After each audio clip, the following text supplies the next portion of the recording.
आप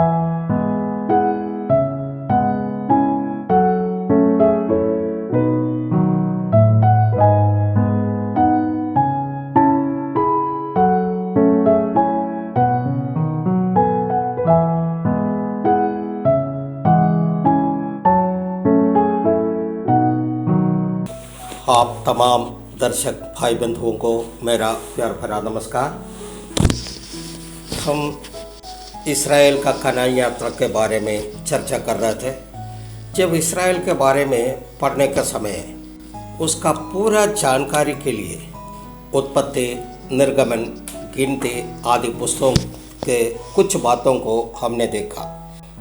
अभी उसी सिलसिले को जारी रखते हुए अब्राहम का समय में और उनके बाद आया हुआ उनके पीढ़ी के साथ क्या हुआ था हम देखा। कुछ बातों को और बताने के बाद हम अपना विषय इसराइल की कनान यात्रा में वापस आएंगे। हमने देखा अब्राहम का समय में कनान में अकाल पड़ा। अब्राहम मिस्र को चला गया। अब्राहम का बेटा इसहाक का समय में भी कनान में अकाल पड़ा। इसहाक मिस्र जाने के लिए तैयार था, लेकिन परमेश्वर ने उन्हें रोक दिया। याकूब यानी अब्राहम का पोता के समय में भी अकाल आया। याकूब अपने बेटे को मिस्र भेजता है अन्न मोल लेने के लिए। इसके बाद भी अगर देखेंगे तो याकूब का नाती नाओमी उसके समय में भी अकाल पड़ा था। मैं ऐसे सोच रहे थे, परमेश्वर के संतान को हमेशा अकाल और मिस्र में हमेशा भरपूरी। इसको मैं ऐसे भी बोलना चाहता है कि सच्चे पेंटकोस्ट वाले को हमेशा भूखमरी, कष्ट, दुख, समस्याएं, बीमारियां और नामधारी मसीलों और जातीय लोगों को हमेशा समृद्धि से भरपूरी। ऐसे क्यों? हम परमेश्वर से पूछा, आपने जिनको चुनकर अलग किया तो उनको भूखमरी और समस्या दे रहे हैं। परमेश्वर ने हमसे बातें की, कोई भूख से मरा तो नहीं। मैं अकाल इसलिए भेजा है कि तुम ये समझ सको कि 1000 बार अकाल आएगा तो भी उनके बीच में तुम्हें खिलाने के लिए मैं सक्षम हूँ। अगर आप समझ गए हैं तो परमेश्वर को अपने हाथों को उठा करके एक हालेलुया बोल सकते हैं। परमेश्वर कहता है, ये समस्या तुम्हें नाश करने के लिए नहीं, तुम्हें कमज़ोर करने के लिए नहीं, तुम्हें निराश करने के लिए नहीं, बल्कि तुम्हें उसमें मजबूत करने के लिए मेरा योजना है। याकूब का समय में भी अकाल पड़ा। याकूब अपने बेटों को बुलाकर पैसा देकर कहा, इस अकाल से निपटने के लिए तुम्हें मिस्र में जाना होगा, वहाँ अनाज है, उसे मोल लेकर आना। यहाँ एक बात बताते हैं, यहाँ याकूब के पास पैसा है लेकिन अकाल है। इसका मतलब है पैसा हर जगह काम नहीं आती। तो ये 10 लोग पैसा और बोरा लेकर मिस्र की ओर जा रहे हैं। तो याकूब का एक बेटा जोसेफ मिस्र का वित्त मंत्री और खाद्य मंत्री है। जोसेफ अभी पूरा का पूरा बदल चुका है। उनका भाषा बदली, उनका स्टाइल बदला, उनका हासियत बदला, पूरा का पूरा मिस्र नागरिकता में वो टल चुका है। वहाँ अभी उनका मुख्य कारोबार, मुख्य बिजनेस है एक्सपोर्ट और इम्पोर्ट। बहुत लोग अन्य राज्यों से आ रहा है, जा रहा है।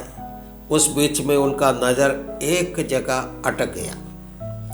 कारण उनका मातृ देश के जैसे वेशभूषा में कुछ लोग आ रहे हैं। जोसेफ यहाँ पर लेन देन कर रहे हैं, लेकिन उनका नज़र जो उनका देश का वेशभूषा में आ रहे हैं जो लोग हैं, उन पर टिका है।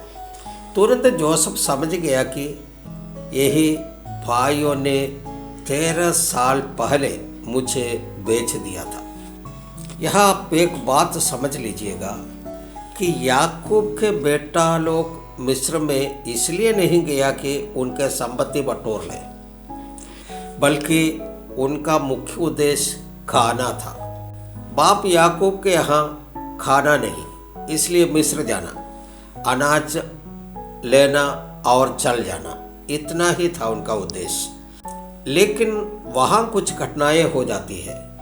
अनाज दे देता है, उस बोरे का मुंह में कटोरा रखते हैं, कटोरा जब्त करते हैं, शिमोन को पकड़ के रखते हैं, बेन्यामीन को लाने को कहता है, वगैरह वगैरह, वो आप लोग सब जानते हैं। आखिर में सारा नाटक का पर्दाफाश हो जाता है। जोसेफ जीवित है करके पिता याकूब को पता चल जाता है। एक वचन पढ़ लेते हैं,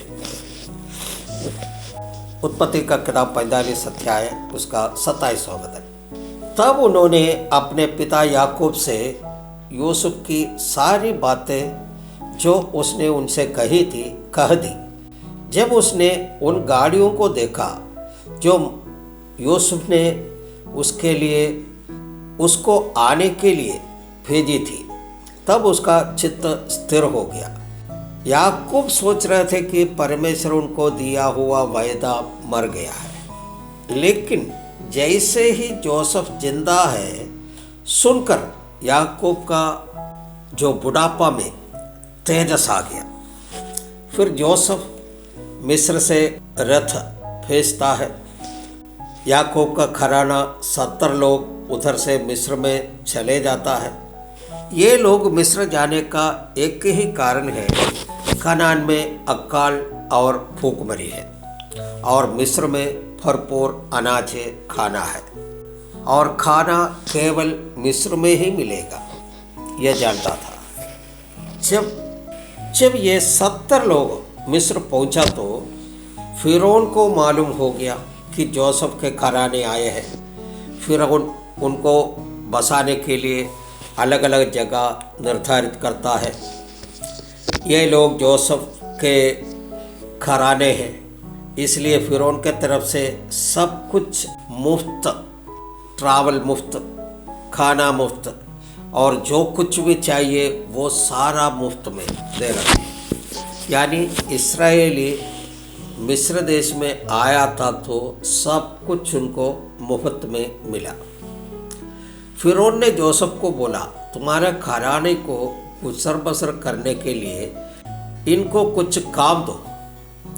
कुछ लोगों को खेतीबाड़ी करने के लिए एग्रीकल्चरल डिपार्टमेंट का जिम्मेदारी सौंपी, किसी को नगर बसाने के लिए आर्किटेक्ट बना दिया, किसी को इंजीनियर बना दिया, किसी को लेबर डिपार्टमेंट दे दिया, किसी को पशुपालन का जिम्मेवारी दे दी।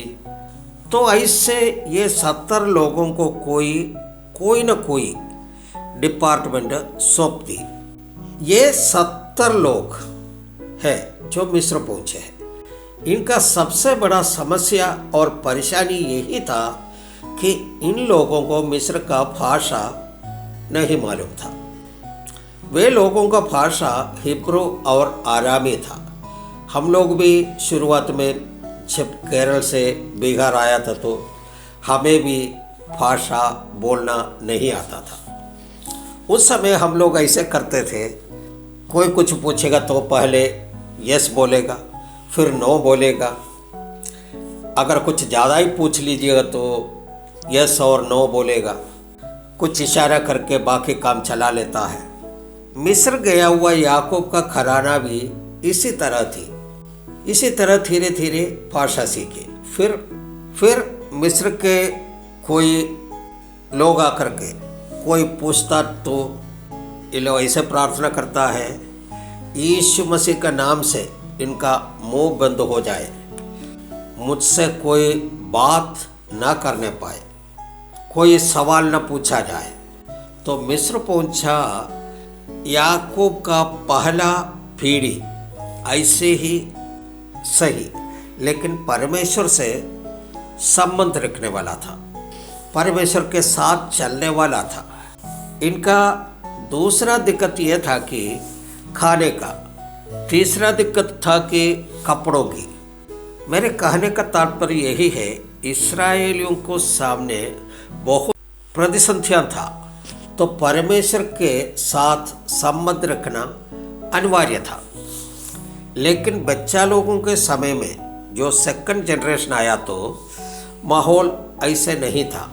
वे लोग यहाँ पर पैदा हुआ है, पला बड़ा है। इन लोगों को पता नहीं है कि इनके माँ बाप कैसे कैसे कष्ट उठाकर, परेशानियाँ झेलकर यहाँ तक पहुँचा। ये बात आपको समझाने के लिए मेरा जीवन से जोड़ करके बताते हैं। बच्चा देखा तो अभी पापा के पास गाड़ी है, मकान है और अच्छा सेटअप है, यहाँ पर सब कुछ अच्छा है, हमें यहाँ रहना है। तब बच्चों को माँ बाप समझाता है, देखो बच्चों, यहाँ हम परदेशी हैं, हमारा अपना देश कनान है, यानी कि हमारा देश केरल है, वहाँ हमारा अपना घर है, संपत्ति है। साल में एक बार जाकर वो घर संपत्ति सब बच्चों को दिखाकर वापस आ जाते हैं। तो हमारे बच्चों को पता है केरल बोल करके एक स्टेट है, वहाँ पर हमारे बाप दादे रहते हैं। जब तीसरी पीढ़ी आया तो तीसरा पीढ़ी के लोगों को बोला, केरल बोल करके एक जगह है, वहाँ पर हमारे बाप दादे लोग रहते थे। एक बार हम भाई लोग जाकर वहाँ पर सब कुछ देख करके आया था। वैसे तीसरी पीढ़ी के लोग केवल सुनते थे कि केरल बोल करके एक जगह है, वहाँ पर हमारे बाप दादे लोग रहते थे। पहला पीढ़ी के लोग केरल कनान में, यानी कि कनान में रहते थे। दूसरा पीढ़ी के लोग कनान में काफ़ी जाकर देखा था।